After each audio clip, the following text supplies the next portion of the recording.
நான் இதற்கு பின்பு திரும்பி வந்து விழுந்து போனதின் தாவீதின் கூடாரத்தை மறுபடியும் எழுப்பித்து அதிலே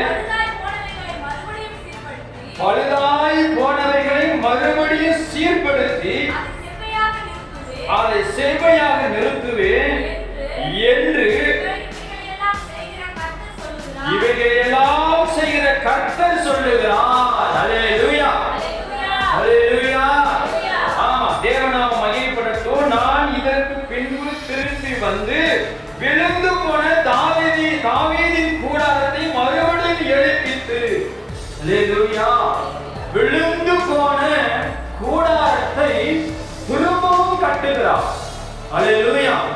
நம்ம லைஃப்ல, வாழ்க்கையில எதனால விழுந்து போனதோ அது எல்லாவற்றையும் தேவனால திரும்ப கொடுக்க முடியும். ஆமென், அல்லேலூயா. நம்ம வாழ்க்கையில சந்தோஷம் இல்லாம இருக்கலாம், சமாதானம் இல்லாம இருக்கலாம், கவலைகளும் உபத்திரவங்களும் போராட்டங்களும் கண்ணீரும் இப்படிப்பட்டதான ஒரு கூடாரங்கள் விழுந்து போய் கிடக்கலாம். ஆனா திரும்பவும் வேதம் சொல்லுகிறது, திரும்ப நான் உன்னை கட்டுவேன். ஆமென், அல்லேலூயா. திரும்ப உனக்கு சந்தோஷத்தை கொடுப்பேன், திரும்ப உனக்கு சமாதானத்தை அருளுவேன். தேவநாம மகிமைப்படட்டும். அதனால வசனத்தை நாம் வாசிக்கிறோம்.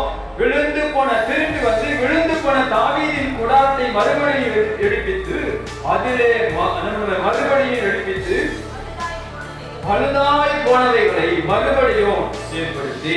அல்லேலூயா. தேவநாம மகிமைப்படட்டும். உங்க வீட்டுல ஒரு டிவி, ஒரு மிக்ஸி, ஒரு கிரைண்டர், ஒரு பொருள் வச்சிருக்கிறீங்க, பழுதாயிட்டு. அப்ப என்ன செய்யணும்? அதை சீர் பண்ணணும், சிறப்பு பண்ணணும். இப்ப வீடு கட்டிட்டு போறோம், திடீர்னு கூரை பழுதாயிட்டு, வீடு பழுதாயிட்டு, திரும்பவும் பழுது பார்க்கணும். ஆமாவா? அப்போ ஒரு வீடு பழுதாயிட்டுன்னா ஒரு மனுஷன் தேவை, அந்த வேலையை செய்யக்கூடிய நபர் நம்மளுக்கு தேவை. அப்படி போலதான் நம்மளுடைய வாழ்க்கையில எங்கெல்லாம் பழுது கிடக்கிறதோ அதையெல்லாம் சரி பண்ண பக்கத்து வீட்டுக்காரங்கள்டையோ என் சொந்தக்காரங்கள்டையோ என் கூட இருக்கிறவங்கள்டையோ சொன்னா பழுது பார்க்க முடியாது. நம்மளை படைத்து உண்டாக்கி உருவாக்கின ஜீவன் உள்ள தேவனிடத்துல அந்த பழுது பார்க்க ஆண்டவரை கொடுத்தோம்னா நம்மளை பழுது பார்ப்பாரு. ஆமென், அல்லேலூயா. எப்படி பழுது பார்ப்பாரு? நம்ம வாழ்க்கையில என்னதான் பழுதா கிடக்குது, அது எல்லாம் எப்படி சரி பண்ணணும்னா, சோதர வேதம் ஒன்னும் சோதர கஷ்டம் கிடையாது, ஒன்னும் பெரிய போராட்டம் கிடையாது. எது காசு பணம் கொடுக்கணும் தேவையில்லை. ஆனா நேரம் உண்மையா அவன் தேவ சமூகத்துல உட்கார்ந்து அவர்கிட்ட நம்ம நம்மளை கொடுத்தோம்னா நம்மள்ட்ட என்னதான் பழுது இருக்கோ அதெல்லாம் நீக்கிடுவாரு.